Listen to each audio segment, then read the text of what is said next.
6월의 첫 주입니다. 우리 같이 주일 말씀 나누겠습니다. 사도행전은 65번째 시간입니다. 저희가 바울의 2차 전도 여행을 지난주에 마무리했습니다. 그래서 오늘 본문부터 세 번째 3차 전도 여행의 여정이 시작됩니다. 3차 전도 여행은요, AD 52년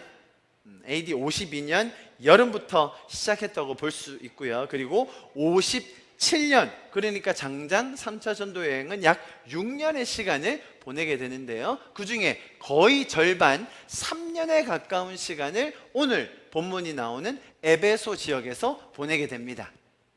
아시겠죠? 그래서 그 3차 전도 여행의 여정을 담은 그 본문이 18장 사실 23절부터 시작하고요. 그리고 나서 21장 16절까지 이르게 됩니다. 그래서 이제 바울의 여정, 심지어 사도행전 전체도 이제 슬슬 마무리되어 가는 과정 속에 있습니다. 그래서 이 세 번째 여정에서도 우리가 기대함으로 잘 그 길을 따라가 봤으면 좋겠고요. 또 그 가운데 하나님께서 우리에게 주시는 은혜를 누리는 시간이 되었으면 좋겠습니다. 자, 먼저 지난주 2차 전도 여행이 이렇게 끝났었습니다. 19절, 오늘 우리가 24절부터 읽었습니다. 그죠? 그러면 앞에 어떻게 끝났는지를 잠깐 보면 좋은데요. 에베소에 와서 그들 거기 머물게 하고 자기는 회당에 들어가서, 에베소에 먼저 도착했습니다. 바울이 도착했는데 유대인들과 이렇게 이야기하다가 거기에 유대인들이 지금과는 좀 다른 반응을 보였었습니다. 20절 보시면 여러 사람이 더 오래 있기를 청하되 허락하지 아니하고, 거기 있던 유대인들이 오히려 바울의 말을 들어보니 좀 더 계셨으면 좋겠다라는 말을 했는데도 불구하고 바울이 그것을 거절합니다. 21절, 작별하여 이르되 만일 하나님의 뜻이면 너희에게 돌아오리라. 그죠? 그래서 오늘 돌아온 장면이 나오는 거예요. 배를 타고 에베소를 떠나 가이사랴에 상륙하여, 가이사랴란 말은 이제 예루살렘으로 돌아가서 올라갔다 그 말이에요. 교회의 안부를 물은 후에 또 자기가 파송되었던 안디옥으로 내려가서 또 거기에서 얼마 있다가, 자 이제 여기서 떠나가 이제 세 번째 전도여행이 되는 거예요. 어디로 떠났습니까? 갈라디아와 부르기아 땅을 차례로 다니며, 그러니까 먼저 그런 땅을 쭉 다니고 나서 거기에 있던 모든 제자들을 굳건하게 하니라. 그리고 나서 오늘 본문의 말씀으로 이어지게 되는 것입니다. 자, 보십시오. 바울의 이 달라진 면모가 조금씩 더 부각되어 보입니다. 바울이 서두르지 않고 있어요. 바울의 스스로의 열심, 스스로의 애씀, 자기의 행동과 자기의 노력으로 하려고 하지 않고 하나님과 동행하면서 하나님과의 인격적인 교제, 또 그분의 뜻을 누리고 나누는 이 바울의 모습을 볼 수 있습니다. 여러분, 바울이라고 하면 사실 복음과 가장 멀리 있었던 사람이었습니다. 아니죠? 그 누구보다도 복음과 또 예수님, 교회에 대해서 적대적이었던 사람이 바로 바울이었습니다. 그랬던 그가 은혜로 주님을 만났고 또 변화되어 가는 여정을 저희가 함께 보고 있는 것입니다. 이런 바울의 인격적인 변화, 또 바울이 성숙해 가는 여정, 또 날마다 쌓여가는 이 하나님과의 스토리,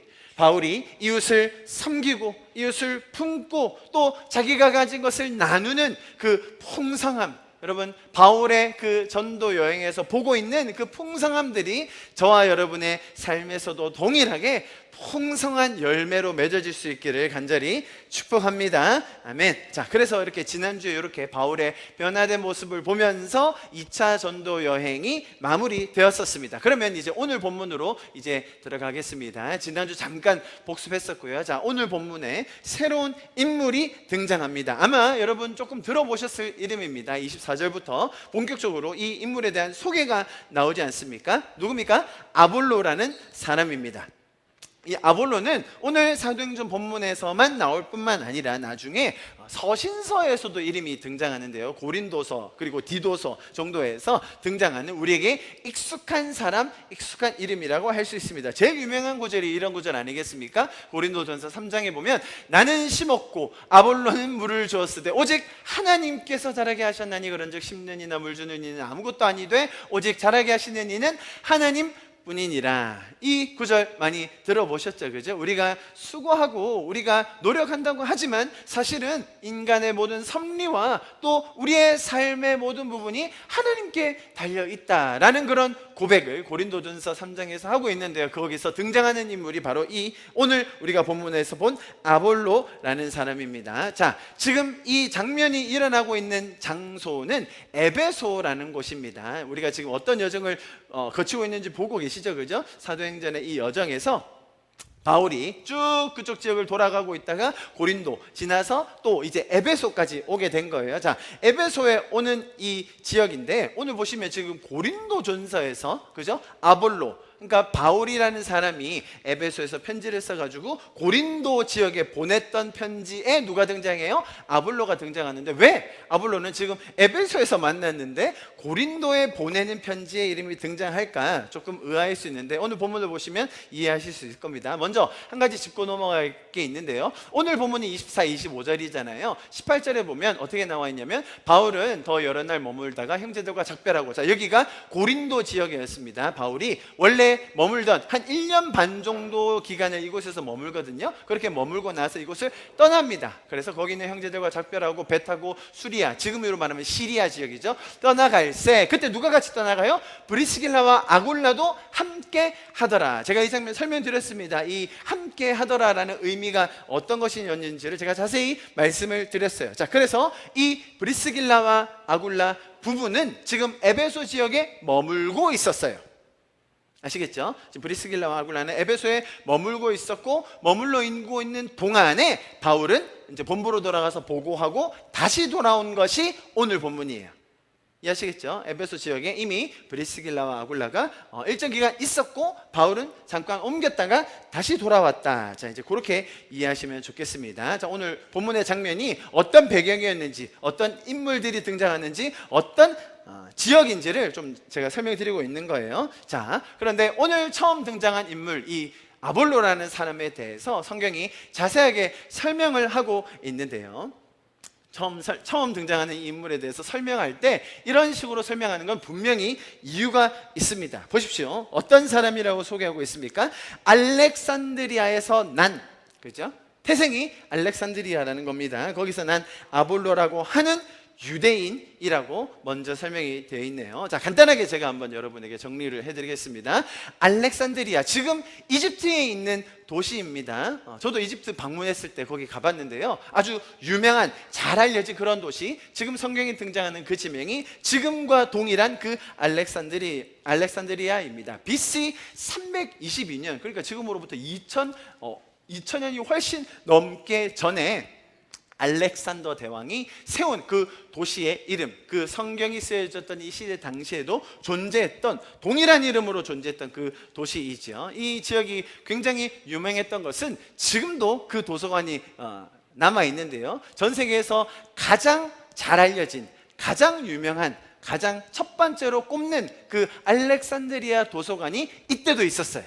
지금도 가면 있습니다. 그때 모습은 아니지만 새로 화재가 나고 그래서 새로 다시 짓긴 했지만 이때 당시에도 알렉산드리아 도서관이 세계 최고의 도서관으로 잘 알려져 있었습니다. 심지어 BC 280년에는 성경이 원래는 히브리어로 적혀 있었거든요. 그게 너무 읽기가 어려우니까 헬라어로 번역을 해요. 그게 70인역 세추아진트라고 하는데 아마 들어보셨을 겁니다. 구약의 히브리어 버전을 이제 헬라어로 적은 그곳이 어디에서 이루어졌느냐? 이 알렉산드리아에서 이루어졌을 정도입니다. 자, 그래서 알렉산더라는 대왕이 알렉산드리아라는 이 도시를 지었는데, 알렉산더 대왕이 유대인들, 특히 이 구약 성경을 믿는 유대인들을 이곳 알렉산드리아로 굉장히 많이 이주를 시켰어요. 그래서 한때는 이 알렉산드리아 도시에 3분의 1이 유대인이 살았다고 합니다. 자, 그러니 자 보세요. 알렉산더 대왕은 굉장한 헬라 철학의 전도자였거든요. 헬라 철학을 너무 좋아했고 그것을 세계에 알리고자 했던 그런 사명이 있는 사람이었는데, 거기에 어떤 사람이 많이 거주했다고요? 유대교인들. 사실 헬라 철학과 유대의 사상은 사실은 맞지 않는 부분이 많이 있는데, 이 도시에서 함께 살다 보니 아주 독특한 학문적인, 사상적인, 철학적인, 종교적인 그런 것들이 생겨났던 곳, 그게 어디라고요? 알렉산드리아라는 이 도시입니다.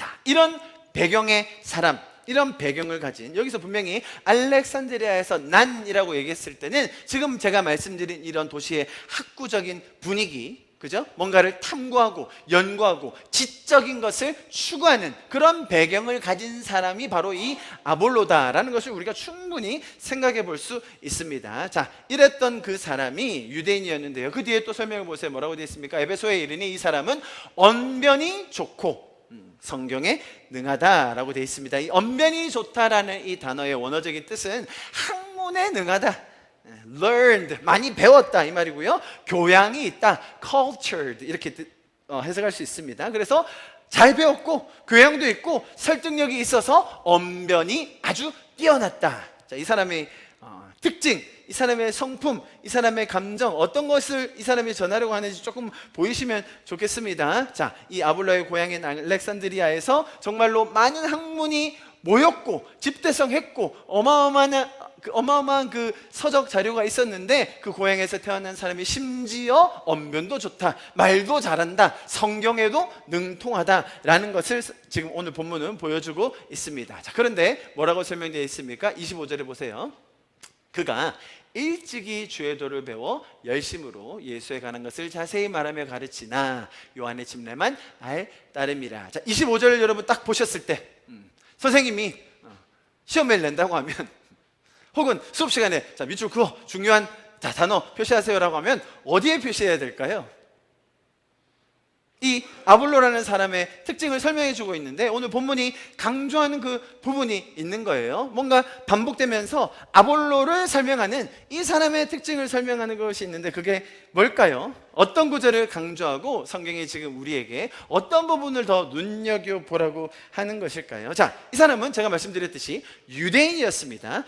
거기다 더해서 학식까지 가지고 있었지요. 자, 단순히 성경적인 지식뿐만 아니라 그 알렉산드리아에 있는 헬라 철학, 정말로 수많은 철학과 사상과 그 정치 많은 것들을 섭렵하고 있는 사람인데 플러스 성경까지 능통한 사람이었어요. 자, 그러나 이 사람에게 어떤 한계가 있었는지를 보여주고 있습니다. 지식으로만은 알 수 없는 학문의 탐구만으로는 깨달아지지 않는 그런 영역이 있다는 말이죠. 자, 그런데 그걸 어떻게 했다고 되어 있습니까? 보세요. 아주 열심으로, 그가 일찍이 열심으로 자세히 했다고 되어 있죠. 보이십니까? 최선을 다해서 아주 일찍부터 정말 모든 것을 다 바쳐서 학문적으로, 지성적으로 내가 추구할 수 있는, 내가 배울 수 있는, 내가 연구할 수 있는 모든 분야를 다 내 힘과 열정을 쏟아서 했던 사람의 대표적인 전형이 바로 이 아볼로라는 사람이었다는 것입니다. 여러분, 죄인, 하나님을 알지 못하고 사실 자신의 지성, 자신의 능력, 자신의 노력을 믿는 죄인들이 열심히 하면 어떻게 되는지 아십니까? 더 많은 죄가 생깁니다. 죄인이 최선을 다하면요 아주 최고의 죄가 만들어지더라고요. 죄인들이 일찍부터 열심히 하면 더 다양한 죄들이 생기겠죠. 여러분, 사람의 지성과 사람의 이성, 사람의 생각, 사람의 탐구로 우리가 인생의 원리, 이 우주의 원리 다 이해할 수 있습니까? 심지어 우리가 보이는 물질 세계, 우리가 눈으로 보는 것도 다 이해하지 못할진데 사람의 마음, 우리의 영적인 세계, 우리가 알지 못하는 그 세상, 사람의 지성으로 이해할 수 있을까요? 아볼로는 된다고 생각했던 거예요. 알렉산드리아의 사람들은 된다고 생각했던 거예요. 세상에 있는 모든 책을 다 모아라, 이곳 한 곳에 다 두자, 그러면 우리가 그 진리를 깨달을 수 있을 거다라고 생각했습니다. 여러분, 무슨 일이 일어난 줄 아세요? 불이 났어요. 싹 타버렸습니다. 그때 많은 학생들이 쾌재를 불렀대요. 공부해야 될 책들이 다 사라져가지고 특히 역사학과 학생들이 아주 좋아했다고 합니다. 굉장히 많았던 역사에 있던 그 책들, 서적들이 사실 소실됐거든요. 너무나 안타까운 일이죠. 그렇게 없어지면 어떻게 합니까? 인류의 지성으로 다시 모을 수 있나요? 여러분, 쉽지 않아요. 제가 말씀드리는 요지를 알겠죠? 이렇게 아볼로처럼 전 세계에서 가장 많은 지성과 지식이 모이는 그곳에서 난 이 사람이 열심으로 아주 자세히 일찍부터 그렇게 배우고 노력하고 탐구했지만 그가 알지 못하는 부분이 있었다는 것이죠. 성경은 그것을 무엇이라고 딱 정리하고 있습니까? 요한의 침례만 알 따름이라.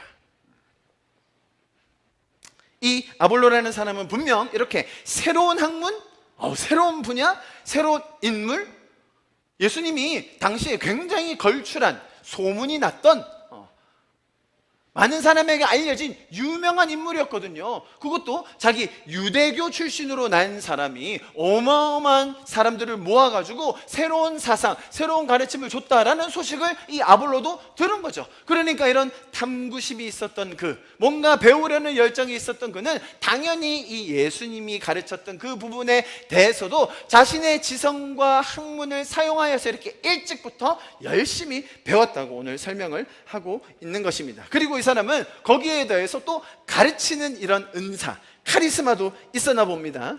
그러니까 사실은 자기도 다 모르는데 자신은 그냥 자기가 탐구한 그 정도, 장님이 코끼리 만지는 그 정도만 알고 있는데도 그것을 얼마나 자세히 또 열심히 가르치는지 어찌 보면 참 기특하기까지 합니다. 자, 그러나 바르게 알지 못하는 것은 사실은 조금은 알고 있더라도 전체를 잘못 알고 있는 것과 마찬가지가 된다라는 것 우리가 기억하면 됩니다. 보세요. 26절에 이렇게 이야기합니다. 그가 회당에서 담대히 말하기 시작하거늘. 그렇게 자기가 탐구하고 연구하고 추구했던 이것을 이제는 사람들을 모아놓고 에베소입니다. 에베소 지역에 그 다른 유대인들을 모아놓고 내가 말이야 예수를 공부해봤거든, 내가 말이야 그 사람 가르치는 거 다 공부해봤거든, 이런 거야 라고 하면서 아주 담대히 말하기 시작합니다. 자, 이 사람이 어떤 성품을 가졌는지, 어떤 배경의 사람인지, 지금 성경이 뭘 얘기하려고 하는지를 여러분 조금씩 캐치하셨으면 좋겠습니다. 분명 이 사람은 아주 열정적으로 자신의 인간적인 지식과 자신의 열정을 다 쏟아부어서 전달했던 것 같긴 합니다. 제가 이 아볼로라는 사람을 보면서 우리나라에 있는 그 학자 중에 한 사람이 딱 떠올랐습니다. 제가 이분을 검색해 보니까요, 이분이 쓴 저술한 책이 100권이 넘더라고요. 이야, 대단해요. 100권이 넘는 책을 조술하셨는데 그 중에 기독교랑 관련된 책 제목만 제가 한번 뽑아봤어요. 자, 이분 혼자서 쓴 책이 100권이 넘습니다. 그 중에 기독교와 관련된 책 제목들이 이런 게 있습니다. 한번 보십시오. 자, 제가 20곡에 해드리는 거예요. 이런 책을 쓴 사람인데 누구일까요? 우리나라에서 굉장히 유명한 학자입니다. 누구일까요? 자, 여기까지 보면 마가복음 강해, 로마서 강해, 요한복음 강해, 약간 좁혀지시죠? 어떤 사람일 것 같다. 자, 그 다음 보세요. 도마복음. 도마복음 조금 아리까리하죠. 정경으로 들어와 있지 않지만 그래도 역사적인 어떤 자료적인 가치가 있는 책입니다. 그걸 또 연구하셔서 3권이나 쓰셨어요. 또 큐복음서, 여러분 큐복음서 아십니까? 신학자들 정도 돼야 아는 건데요. 그러니까 복음서의 근본이 되는 그런 자료가 있었다라고 추정해서 붙인 말이 큐복음서입니다. 자, 그 다음 보세요. 기독교 성서에 의해, 야, 무슨 어디 교수님 수준 아닐까요? 나는 예수 믿어. 조금 약간 이제 도발적으로 나오죠. 이 저자의 이름 땡땡의 예수전이라고 하면서 막 쓰고요. 마지막으로 탈무드 경지 이야기도 했고, 마지막으로 사탄에 대해서 알고 싶어요. 이야, 뭔가 영적인, 지적인 것들을 막 섭렵하는 아주 열정 넘치는 학자입니다. 자, 정답 아시는 분? 정답 아시는 분? 이렇게 책을 많이 쓰신 100권 중에 기독교랑 관련된 것만 제가 뽑았어요. 누구일까요? 전혀 감이 안 오시나요? 전혀. 바로 이 사람입니다. 돌 김용옥 선생님. 이분이요, 우리나라에 아주 내노라하는 학자이십니다. 그죠? 100권 넘게 저술을 하셨어요. 그 중에 지금 제가 말씀드린 이런 책도 쓰셨습니다. 저도 이분 강의 좀 들어봤습니다. 얼마나 열정이 있으신지, 동양, 서양, 철학, 사상, 정치, 모든 것을 다 섭렵하시고 거기에다 더해서 성경까지 얼마나 막 담대하게 아주 자세히 열심으로 가르치시는지 오늘 딱 아볼로 같았어요. 자, 아볼로가 어떤 사람인지 좀 감이 오시지 않습니까? 이해가 되시죠? 자, 여러분 잘 생각해 보시면, 자, 보세요. 예수님의 공생애, 그러니까 예수님이 태어나셨고 사셨고 가르치셨어요. 자, 예수님의 공생애, 그분이 가르치셨던 내용을 마치 이 도울 선생님처럼 조금 드라이하게 그냥 있는 팩트 그대로 자료 그대로를 보면서 그냥 교과서 같은 느낌으로 또 자기의 철학 사상 많이 집어넣을 수 있거든요. 이분의 특징이 그거잖아요. 막 동양 사상을 전체 섭렵하셔가지고 서양에서 가르치는 이 예수의 가르침을 그쪽으로 해석해서 자기의 생각을 넣어서 우리에게 가르치시는 그런 분이시잖아요. 자, 만약에 기독교의 가르침, 예수님의 삶을 그렇게 그냥 단순히 팩트적으로 이렇게 사셨다더라, 이 정도 가르치셨다더라, 이런 말씀을 하셨다더라 정도만 가지고 그냥 이야기한다? 사실 기독교의 핵심은 그 이면에 있는 은혜라는 원리, 그죠? 자격이 없지만, 내가 받을 형편이 안 되지만 우리를 먼저 찾아와 주셔서 구원해 주셨다는 그 은혜의 원리, 하나님의 무한하신 사랑, 십자가를 통한 죄사함, 부활, 다시 오심에 대한 약속, 성령님이 인격적으로 내주하시는 것, 하나님의 가장 인격적이신 우리를 대하시는 그런 모습, 자, 그런 것들을 싹 빼고, 그죠? 그런 영적인 원리라든지 인격적인 관계라든지 우리가 진정으로 받아서 누리고 있는 이 죄사함, 그런 것들을 싹 뺀 채 예수 그리스도의 가장 유명한 팔복, 산상수훈 등 좋은 말만 잘 적어 놓으면 사실 도울 선생님이 가르치는 거나 유대교나 심지어 이슬람과도 별반 다르지 않아요.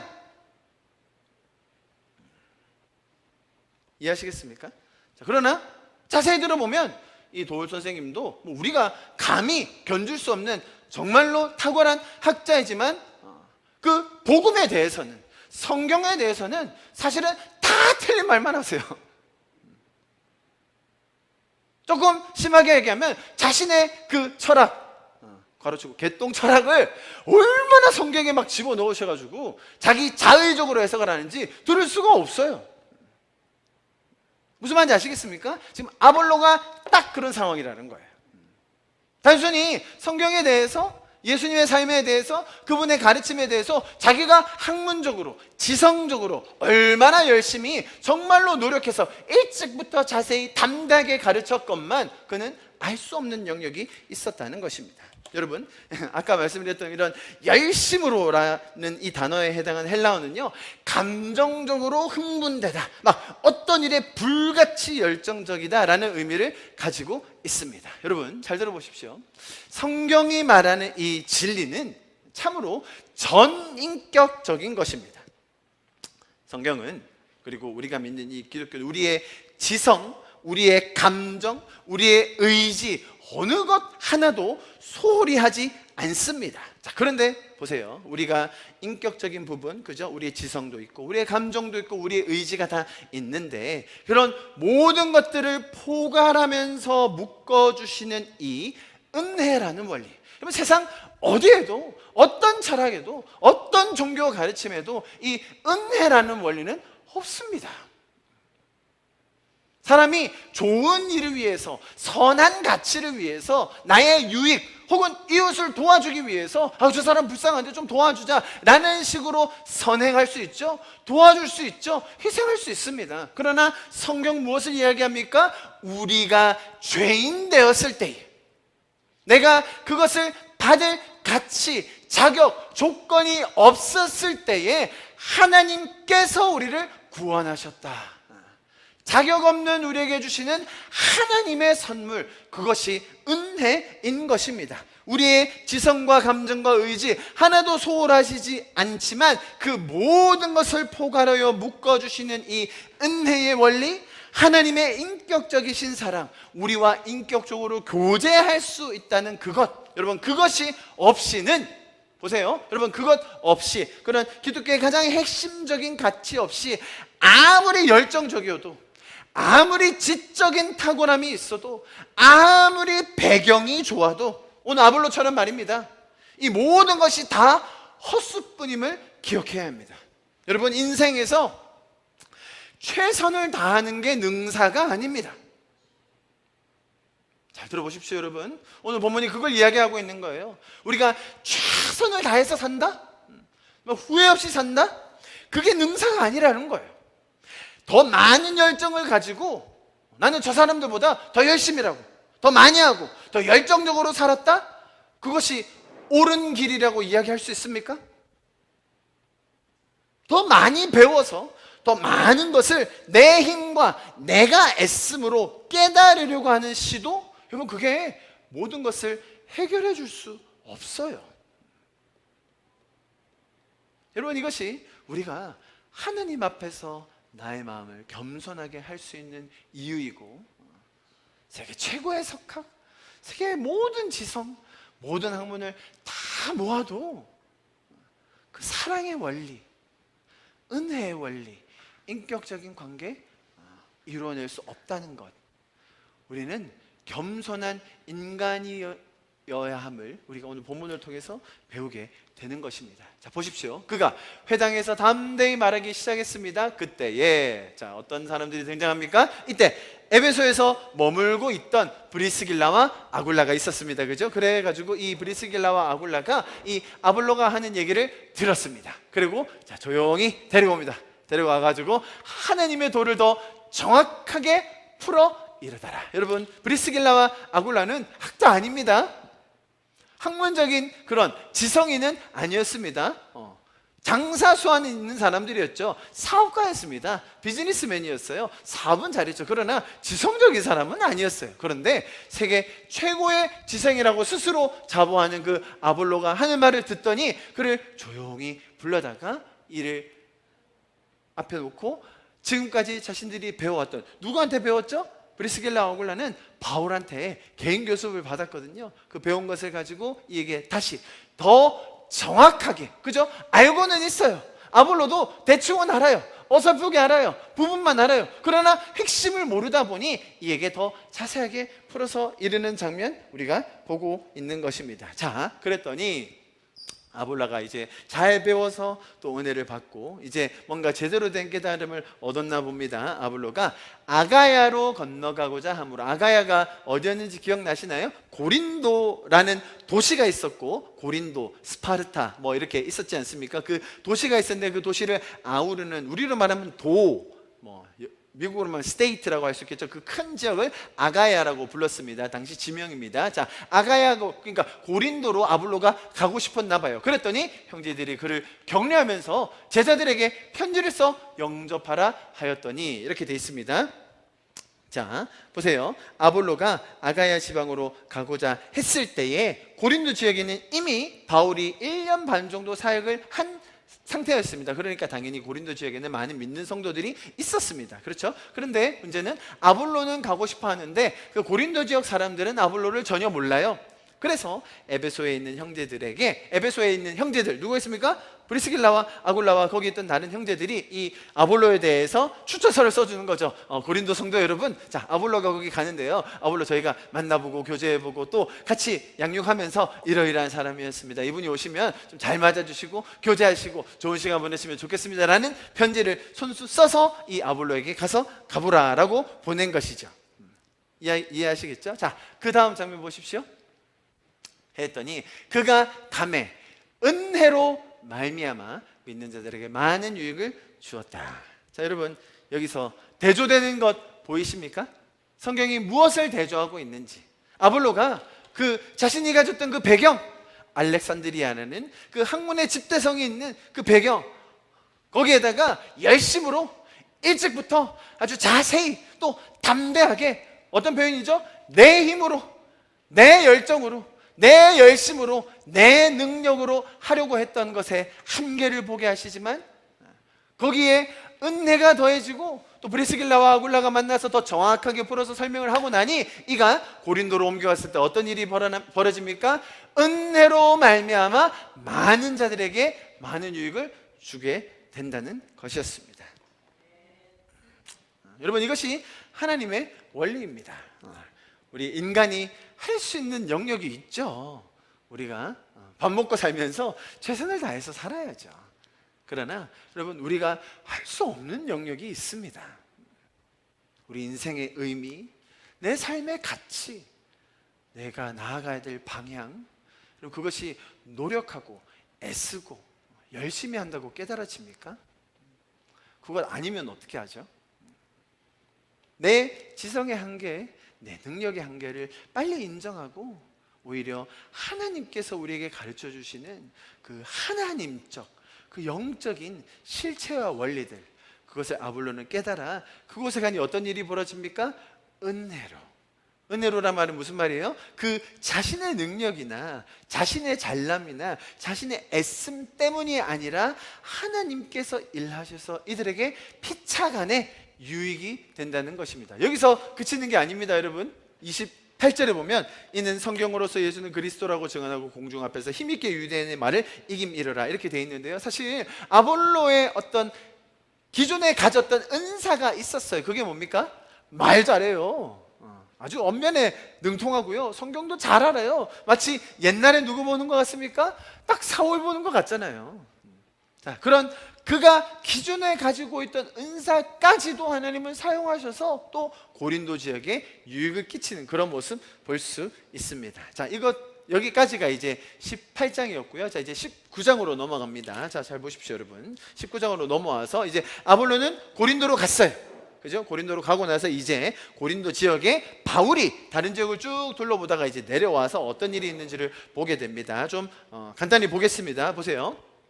1절과 2절. 아볼로가 고린도에 있을 때에 바울이 윗지방 쭉 돌았거든요. 다니다가 이제 에베소에 내려왔는데 어떤 제자들을 만나. 자, 여기서 어떤 제자들이라 하면 지금 에베소에 있던 어떤 제자들인데 문맥상 볼 때 당연히 이 어떤 제자들은 아볼로가 이 에베소에 있는 동안 뭐 직접 직속 제자이건 혹은 가르침의 영향을 받았던 건 간에 어쨌든 아볼로의 가르침을 들었던 제자들이라고 보실 수 있습니다.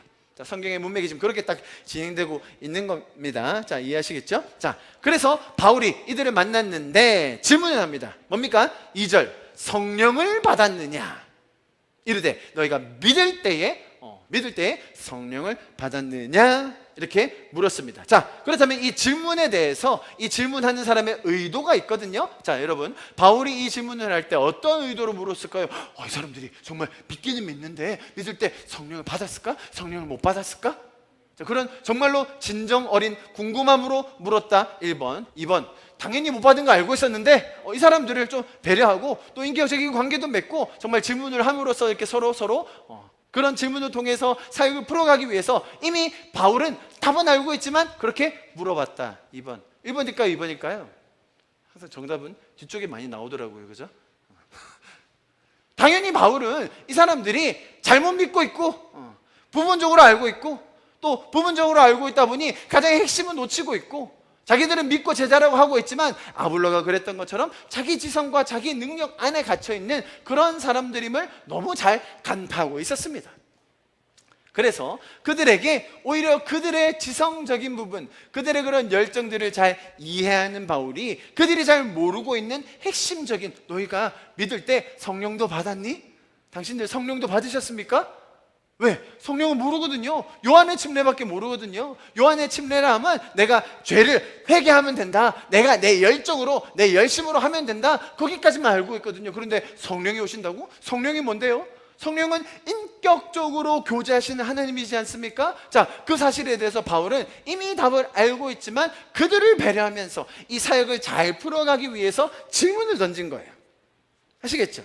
자, 그랬더니 대답이 당연히 이렇게 나왔겠죠. 바울이 이르되 그러면 너희가 무슨 침례를 받았느냐? 대답하되 요한의 침례라. 바울이 이르되 자, 설명을 아주 편안하게 합니다. 바울이 애쓰지 않아요. 보세요, 여러분. 바울이 이르되 요한의 침례 받았구나. 요한이 회개의 침례를 베풀었지. 맞아요. 자, 그러면서 백성에게 말했거든요. 요한이 뭐라고요? 내 뒤에, 그러니까 요한 뒤에 오시는 이를 믿으라. 나는 그분의 신발끈 풀기도 감당치 못하겠노라. 그 말 기억하시지 않습니까? 그러면서 했던 사람이 바로 예수님이셨어요. 그랬더니 자, 5절 보세요. 그들이 그 12명 가까운 그 사람들이, 제자들이 듣고 주 예수의 이름으로 침례를 받았어요. 그러니까 바울이 준 게 아니라 자기들이 그래요? 그럼 우리 다시 침례 받아요. 우리는 요한의 침례 받았는데 이번에 예수님의 침례를 받아야겠습니다 라고 하면서 자발적으로, 바울이 막 애쓰지 않았는데도 실수로 나옵니다. 바울이 그들에게 안수함에 성령이 그들에게 임하심으로 방언도 하고 예언도 하니 모두 12사람쯤 되니라. 자, 바울이 4절부터 시작해서 아주 친절하게 설명을 해줍니다. 바울이 예전에 했던 것처럼 막 논쟁하고 막 싸워서 이기고 열정을 다해서 감정적으로 하지 않고, 또 바울은 아볼로처럼 잘못된 지식이나 지성을 들이미는 것도 아니었습니다. 바울의 이 편안하면서 좀 정확하고 또 인격적인 사역의 모습, 여러분 오늘 장면에 보이시지 않습니까? 안수요? 안수하려면 영빨이 있고 막 준비해가지고 막 대단한 기운을 끼쳐가지고 이렇게 해야 방언도 하고 막 예언도 하는 것 아닙니까? 여러분 성경이 말하는 안수는 그게 아닙니다. 하나님이 일하시는 것을 사람이 도구가 되어 잘 전달해 줄 뿐이죠. 그렇게 바울은 정말로 하나님께서 일하심을 나타내는 그런 것들을 여기서 보여주고 있습니다. 자, 오늘 본문은 이렇게 사람의 열심과 은혜의 대비를 보여주고 있습니다. 또 거기에 이어서 아주 대조적으로 아볼로의 사역과 대조적으로 바울이 에베소에서 너무나 성숙한 모습으로 너무나 편안하게 자기의 힘을 막 들이고 자기의 애씀과 노력이 아니라 은혜를 아는 사람으로서 너무나도 자연스럽게 또 인격적인 모습으로 사역하는 장면을 우리가 보게 되었습니다. 자, 오늘 본문에 대한 설명은 이걸로 끝이 났습니다. 자, 그런데 제가 마지막 사족을 하나 붙이고 싶은데요. 자, 이렇게 하나님은 인간의 열심이 아닌 은혜로 일하신다. 또 그 은혜로 일하는 표본이 바울이었다라는 장면으로 오늘 이 한 맥락을 볼 수 있는데, 이 구절을 좀 다른 방향으로 해석을 하면 아주 부수적이긴 한데 너무나도 논쟁거리가 된 신학적 문제가 발생하게 되었습니다. 자, 제가 2절 이 질문을 할 때 바울은 분명히 이들의 상태를 알고 대답도 뻔히 알면서 그렇지만 이들을 인격적으로 대하고 또 그들의 상황과 배경과 특성에 맞게 그것을 잘 파악해서 질문을 했다라고 설명을 드렸습니다. 그래서 이 질문을 통해서 관계도 맺고 또 사역을 풀어가고 동시에 성경의 올바른 지식을 전달해 주었다라고 말씀을 드렸는데요. 자, 그런데 이 문장 자체를 너무 시리어스하게 보는 거예요. 너무 진지하게 봐가지고, 자, 어떤 신학적 학설이 생겼냐면, 자, 보세요. 자, 믿긴 믿었단 말이지. 믿긴 믿었는데 성령을 못 받았다? 자, 믿는 것과 성령을 받는 것이 구분되는 것 아닌가라는 그런 학설이 생긴 거예요. 여러분, 우리가 예수님이 믿어진다, 그죠? 사실 이런 신의 존재가 믿어지고 더불어 2000여 년 역사 속에 존재했던 한 인물이 신이 보낸 그 아들이었으며 그 아들을 믿음으로써 우리의 죄가 사해진다라는 그 사실을 믿음으로 받아들이는 것, 여러분 이것이 성령의 역사죠. 우리의 지성, 우리의 감정으로 쉽게 받아들여지지 않습니다. 그것이 믿어진다는 것 자체가 기적이에요. 맞습니다. 자, 그렇다면 그렇게 믿을 때 성령도 같이 오시는 겁니까? 아니면 믿고 나서 그 뒤에 또 한 성령이 더 있는 겁니까? 우리 옛날에 부흥사 목사님들이 오시면 성령 침례, 성령 충만을 받아야 된다고. 믿는 건 믿는 거고 한 번 더 뜨겁게 체험을 해야 된다고. 그 대표적인 사례가 뭡니까? 방언이라도 해야. 저 사람은 믿긴 믿어. 근데 왜 삶이 안 변해? 아직 성령을 못 받아서 그렇다는 거예요. 그래서 저희 어머니도 우리 아버지를 보시면서 맨날 우리 남편도 방언을 받아야 될 텐데, 그 말에 담긴 의미는 뭐예요? 믿긴 믿는데 왜 삶이 안 변하냐? 성령을 못 받아서 그렇다. 자, 그런 신학적인 기조가 엄청나게 많이 있었어요. 자, 그런데 또 다른 한편의 신학적인 기조는 예를 들어 좀 지성적인 것을 강조한다든지 성경 공부를 강조한다든지 이런 쪽에 속해 있는 분들은 아니다. 믿는 것 자체가, 제가 설명드렸듯이 믿는 것 자체가 이건 성령의 기적이다. 성령의 역사심이다. 우리는 믿는 순간 성령이 있는 거다. 그 뒤에 따라오는 또 다른 성령, 또 체험해내는 성령, 그것이 중요한 게 아니다. 여러분, 이 두 가지 학설을 다 뒷받침하는 성경 구절이 엄청 많아요. 자, 그 중에 가장 대표되는 논란이 되는 구절이 바로 오늘 이 2절의 말씀이라는 겁니다. 자, 여러분 어떻게 생각하십니까? 성령은 한 번 오면 끝나는 건가요? 점차적으로 오는 건가요? 한 번 하다가 두 번째 또 오셔야 되는 건가요? 매일매일 받아들여야 되는 건가요? 뭔가요? 여러분, 우리가 하나님이 우리의 지성과 감정과 의지를 소홀하게 대하지 않는다고 말씀드렸죠. 그렇기 때문에 우리의 지성을 사용해서 나의 의지를 들여서 또 내가 감정적으로 동의할 수 있도록 하나님이 역사하십니다. 우리가 성경이 믿어질 때, 하나님이 믿어질 때 일어나는 역사 분명 성령의 역사입니다. 그것만 가지고 평생 살 수 있나요? 네, 있습니다. 지성만 가지고도요, 선교사로 나가고 뭐 성령의 은사라든지 체험 없이도 어마어마한 선교사들을 보낸 단체 한국에 있어요. 그 단체는 방언 인정하지 않아요. 성령의 지금 나타나는 역사들 절대로 인정하지 않습니다. 그런데 그 누구보다 선교사 많이 보냈어요. 특히 지성인들 중에서, 대학에서 교수님들, 이런 지성인들 중에 굉장히 많은 분들이 헌신해서 선교사로 나가 있습니다. 성령의 역사 인정하지 않습니다. 그런 단체가 있어요. 이 단체는 건강한 단체입니까? 네, 아주 건강합니다. 전혀 문제 없습니다. 자, 또 어떤 쪽에서는 그런 거 지성적인 거 그거 백날해서 뭐해? 사람이 변하지 않고 뭔가 뜨겁게 말이지. 어떤 사람은 예배를 드려도 그냥 가만히 있는데, 어떤 사람은 딱 예배 시작하면 그냥 펑펑 울잖아요. 막 찬양만 하면 막 기쁨이 넘치고 막 그렇게 하잖아요. 그런 사람도 보셨죠? 어떤 집회 가면 막 사람들이 막 다 변하고 막 그러잖아요. 그 정도 체험 있으면 어떨까요, 여러분? 성령의 체험, 초자연적인 경험, 여러분 해보셨습니까? 병이 낫고 기적적인 일들이 일어나고 초자연적인 경험들, 과학적으로 설명되지 않는 일들, 여러분 지금도 아직도 너무나 많은 곳에 일어납니다. 할렐루야. 여러분 제가 그런 은사가 있다고 말씀드렸을까, 없다고 말씀드렸습니까? 한국에서는 잘 안 나타나요, 제 은사. 근데 선교제 가면 많이 늘어나요. 많이 일어나요, 여러분. 선교제 가서 기도하면요, 저도 병이 많이 낫더라고요. 병도 낫고. 여러분 실제로 기도하면 그런 역사가 일어나고, 그런 기적적인 역사를 통해 주님이 일하십니다. 할렐루야. 자, 여러분 둘 다가 필요해요. 균형이 있으면 좋습니다.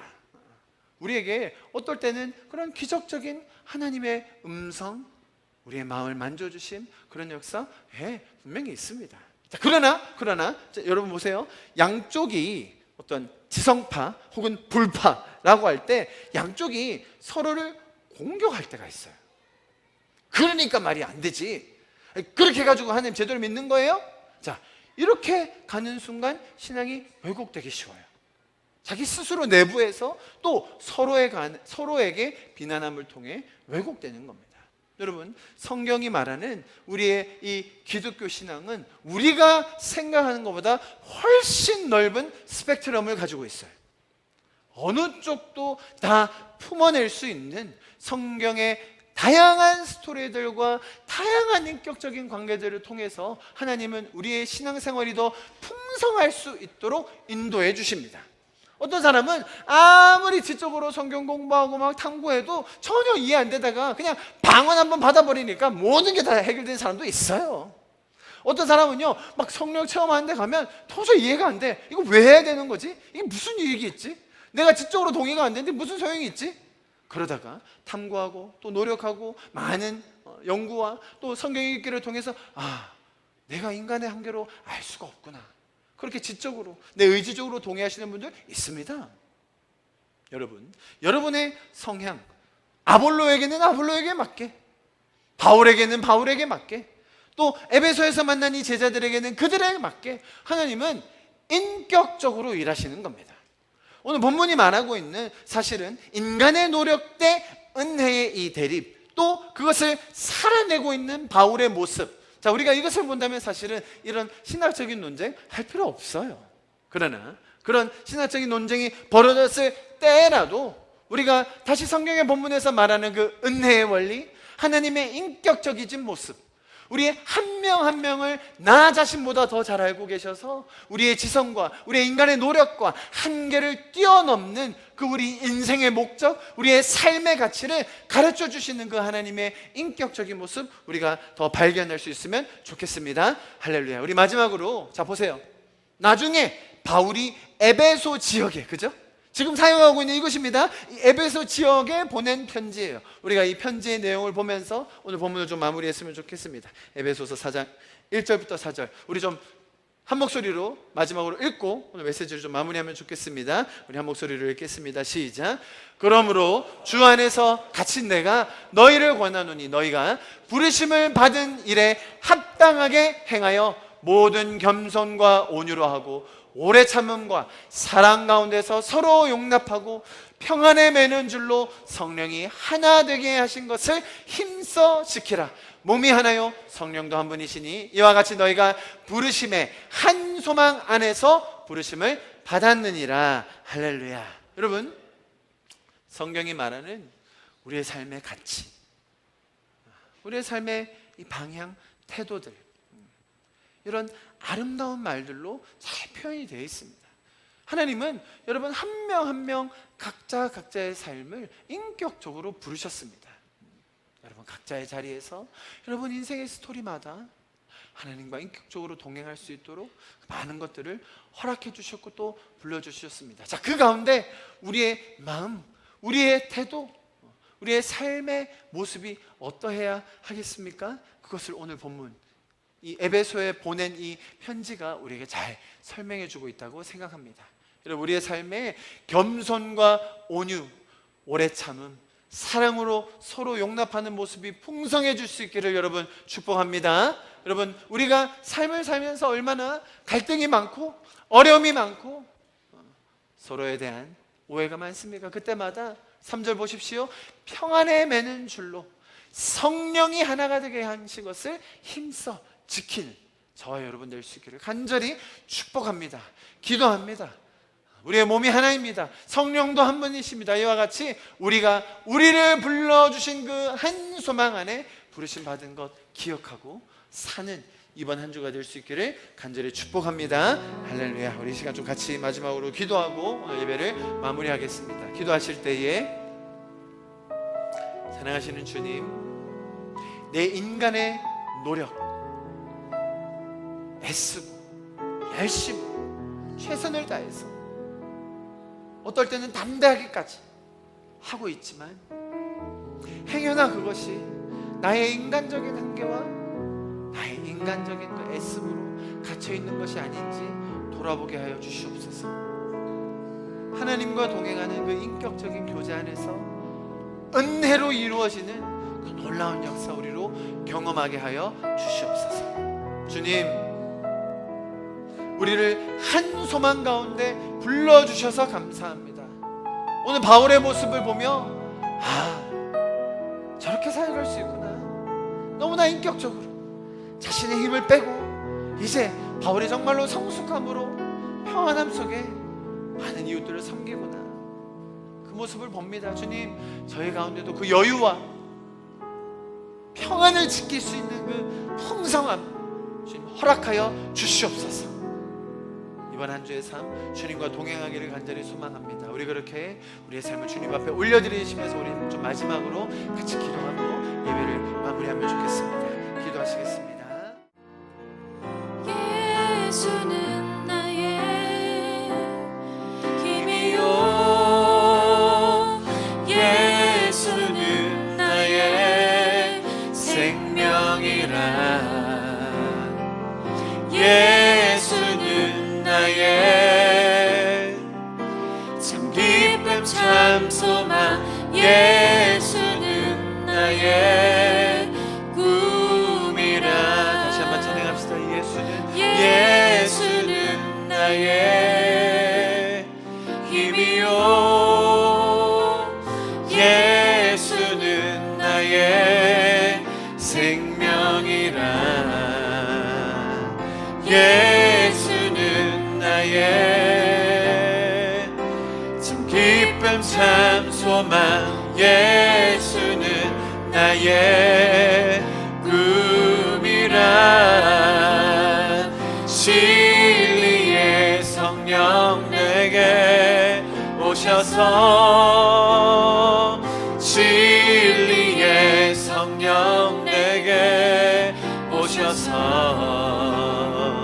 진리의 성령 나를 깨닫게 하사 주 예수만 바라보게 하시네. 진리의 성령, 진리의 성령 내게 오셔서, 진리의 성령 내게 오셔서, 성령 나를 깨닫게 하사 주 예수만 바라보게 하시네. 예수는 나의 힘이요 예수는 나의 생명이라. 예수는 나의 참 기쁨 참 소망. 예수는 나의 꿈이라. 예, 주님, 내가 내 힘으로 최선을 다하고 열심으로 일하고 살고 정말 부단히 달려왔던 인생이지만 우리가 알 수 없는 그 영역들, 가치와 의미들, 주님 우리로 하여금 이 신앙 안에서 깨닫게 해주시고 누릴 수 있게 해주심 감사드립니다. 이 땅의 삶이 전부가 아니라 우리에게 영원한 가치를 주심으로 하나님과 인격적으로 동행하며 사는 이 놀라운 삶의 자리로 우리를 초대해 주셔서 감사드립니다. 우리가 날마다 그 주님과 동행하며 나의 애씀이 아닌 나의 열심을 뛰어넘는 그 은혜의 원리, 그것들을 살아나는 우리가 되게 하여 주시옵소서. 지금은 우리 주 예수 그리스도의 그 무한하신 은혜와 하나님께서 우리를 사랑하셔서 인격적으로 관계 맺으시며 우리를 찾아오신 그 놀라운 사랑과 성령님께서 우리에게 말씀하여 주시고 동행하시며 날마다 쌓아가는 그 스토리 속에서 교통하시고 역사하심이 지금 이 자리에 모여서 함께 주님의 마음을 알아가며 그 놀라운 초청에 반응하며 함께 동행하기 원하는 우리 성도분들 한 분 한 분 삶 가운데, 가정과 학업과 직장의 터전 가운데 그 놀라운 주님의 은혜가 지금부터 영원토록 함께 하시기를 간절히 축원하며 기도하옵나이다. 아멘.